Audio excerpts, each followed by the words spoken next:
जहार नमस्कार। PMP India news Jharkhand में आप सभी का स्वागत है। मैं हूं काजल मेहता। दोस्तों, इस वक्त हम पहुंचे हैं अर्पिता के घर। जी हां, आपको याद होगा वही अर्पिता जो रूस और यूक्रेन के वॉर के बीच फंसी हुई थी और इनके साथ कई छात्रगण वहाँ पे फंसे हुए हैं। ऐसे में इस तरीके से सफ़र करके अपने घर तक मुश्किलों का सामना तो करना पड़ा, लेकिन घर तक भी आना ज़रूरी था। इस ऐसे हाल में और ऐसे माहौल में कई लोग अब भी अर्पिता के वहाँ दोस्त फंसे हुए हैं।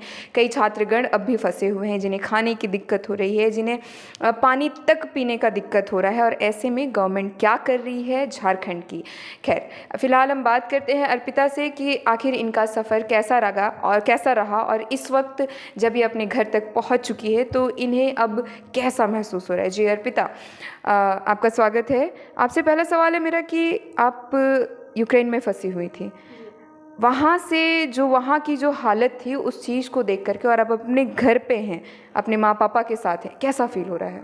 जी, मुझे बहुत रिलैक्स फ़ील हो रहा है और बहुत ही अच्छा ही लग रहा है। ज़ाहिर सी बात है, वहाँ पे जो भी बच्चे फंसे हुए हैं उन्हें वही सबसे पहले इच्छा होगी कि वो सबसे पहले अपने घर पे आएँ। तो मैं बहुत खुश हूँ और अब रिलैक्स्ड हूँ कि मैं अब अपने घर पहुँच गई हूँ सेफ़ली। वहाँ थी तो किस किस तरीके का खतरा आपको महसूस हो रहा था? खतरा बॉम्बिंग वगैरह का खतरा था, जो एयर मिसाइल्स थी। जैसे मेरा रूम था 5th फ्लोर पे, तो जो एयर मिसाइल्स होती हैं वो टॉप की फ्लोर को सबसे पहले क्षति पहुंचाती हैं। तो हमें उन सारी चीज़ों का डर था। हमें ये डर था कि कब हमारा स्टॉक जो है खाना पीने का वो सब ख़त्म हो जाएगा।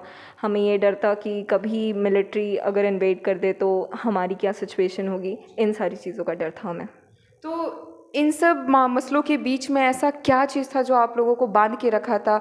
कहने का मतलब कि डर जो होता है, जो डर सबसे बचा के रखा था। और फिलहाल आपके दोस्त वहाँ पे किस स्थिति में है? जो दूसरे जगहों से होंगे वो सारे दोस्त किस स्थिति में हैं? सारे दोस्त अभी तो खैर सिचुएशन कुछ प्रोविंसेस में बेटर हो गई हैं, कुछ प्रोविंसेस में और ज़्यादा गड़बड़ हो गई हैं। जैसे खार्किव वगैरह में, सूमी वगैरह में, सूमी की यूनिवर्सिटी की पूरी बिल्डिंग को ही उड़ा दिया गया है। और खार्किव में जो बच्चे हैं वो शेल्टर होम से निकल भी नहीं पा रहे हैं। और स्थिति तो आपको पता ही है कि बहुत ज़्यादा वहाँ पे बॉम्बिंग हो रही है। वेनेत्सिया वगैरह जिस प्रोविंस से मैं बिलोंग करती हूँ वहाँ से बहुत 99% ऑफ बच्चे इवैक्यूएट हो चुके हैं और अब उन्हें प्रॉपर शेल्टर और पानी भी दिया जा रहा है और प्रॉपर उनका ख्याल भी रखा जा रहा है। तो ये वाली चीज़ अच्छी है। बट सूमी और खार्किव में जो मेरे दोस्त फंसे हुए हैं उनकी सिचुएशन बहुत ही ज़्यादा ख़राब है। उन्हें खुद से बसेस और ट्रेन्स करके आना पड़ रहा है और उन्हें वहाँ के नेशनल ट्रेन्स में घुसने भी नहीं दे रहे हैं, क्योंकि वो सबसे उनका वही कहना है कि हम सबसे पहले उसको निकालेंगे। तो ये सारी दिक्कतें उन्हें फेस करनी पड़ रही हैं। वो जब वहाँ से निकलेंगे तब जाके ही वो बॉर्डर पे पहुँच पाएंगे और तभी वो इवैक्यूएट हो पाएंगे। अगर वो निकल ही नहीं पाएंगे तो वो इवैक्यूएट नहीं हो पाएंगे। ये वाली बात है। तो अर्पिता, उसके जब आप वहाँ से निकले यूक्रेन से, जब आपने झारखंड तक का सफ़र तय किया, किन किन समस्याओं का सामना आपको करना पड़ा? जब मैं यूक्रेन से बॉर्डर तक आई मेरी सारी मुश्किलें वहीं तक थीं।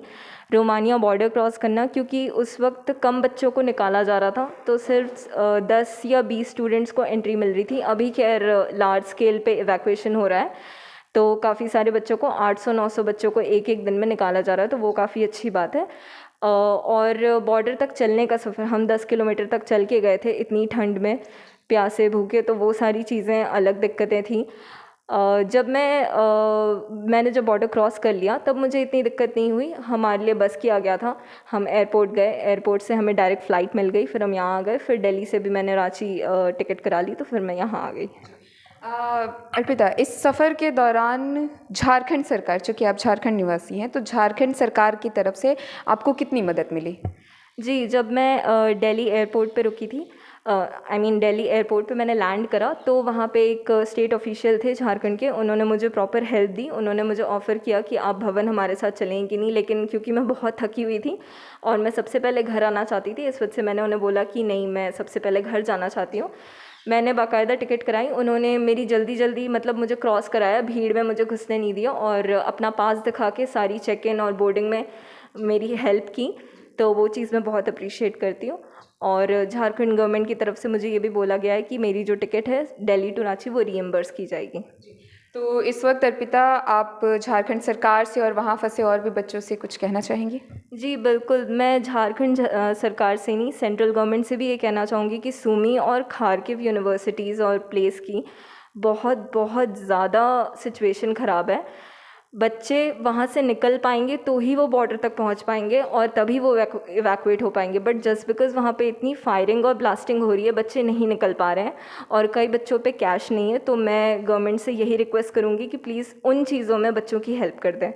फूडिंग और पानी की तो उन्हें दिक्कत है ही, बट मुझे ये लगता है कि बच्चे इस सिचुएशन में 3-4 दिन तक भी भूखे रहना मान लेंगे अगर उनकी ज़िंदगी बच जाए तो ये वाली चीज़ मैं अपील करूँगी गवर्नमेंट से, बच्चों से कि प्लीज़ आप थोड़ी देर तक और हिम्मत रखें और हम सब की प्रेयर्स आपके साथ है कि आप सब यहाँ वापस आ जाएंगे अच्छे से। Thank you. जिस तरीके से अर्पिता ने बताया कि इन सभी परिस्थितियों का सामना करना निकल पाएंगे तो ही वो बॉर्डर तक पहुँच पाएंगे और तभी वो इवैक्यूएट हो पाएंगे। बट जस्ट बिकॉज़ वहाँ पे इतनी फायरिंग और ब्लास्टिंग हो रही है, बच्चे नहीं निकल पा रहे हैं और कई बच्चों पे कैश नहीं है। तो मैं गवर्नमेंट से यही रिक्वेस्ट करूँगी कि प्लीज़ उन चीज़ों में बच्चों की हेल्प कर दें। फूडिंग और पानी की तो उन्हें दिक्कत है ही, बट मुझे ये लगता है कि बच्चे इस सिचुएशन में 3-4 दिन तक भी भूखे रहना मान लेंगे अगर उनकी ज़िंदगी बच जाए तो ये वाली चीज़ मैं अपील करूँगी गवर्नमेंट से, बच्चों से कि प्लीज़ आप थोड़ी देर तक और हिम्मत रखें और हम सब की प्रेयर्स आपके साथ है कि आप सब यहाँ वापस आ जाएंगे अच्छे से। Thank you. जिस तरीके से अर्पिता ने बताया कि इन सभी परिस्थितियों का सामना करना पड़ा, ये तो हालात कुछ ठीक नहीं थे, इसके बावजूद अर्पिता ने संघर्ष किया और अब वो अपने घर पे हैं। साथ ही इनके अपील को अगर हम गौर से देखें तो सेंट्रल गवर्नमेंट से ये अनुरोध किया इन्होंने कि जल्द से जल्द वहाँ के बच्चे जो फंसे हुए हैं उन्हें जल्द से जल्द निकालने की कोशिश की जाए। और साथ ही बच्चे, आपको PMP इंडिया न्यूज़ झारखंड की तरफ से भी यही मैं कहना चाहूँगी कि आप लोग ख्याल रखें और थोड़ा सा सब्र करें, सब सही होगा जी। तब तक के लिए आप जुड़े रहिए PMP इंडिया न्यूज़ झारखंड के साथ।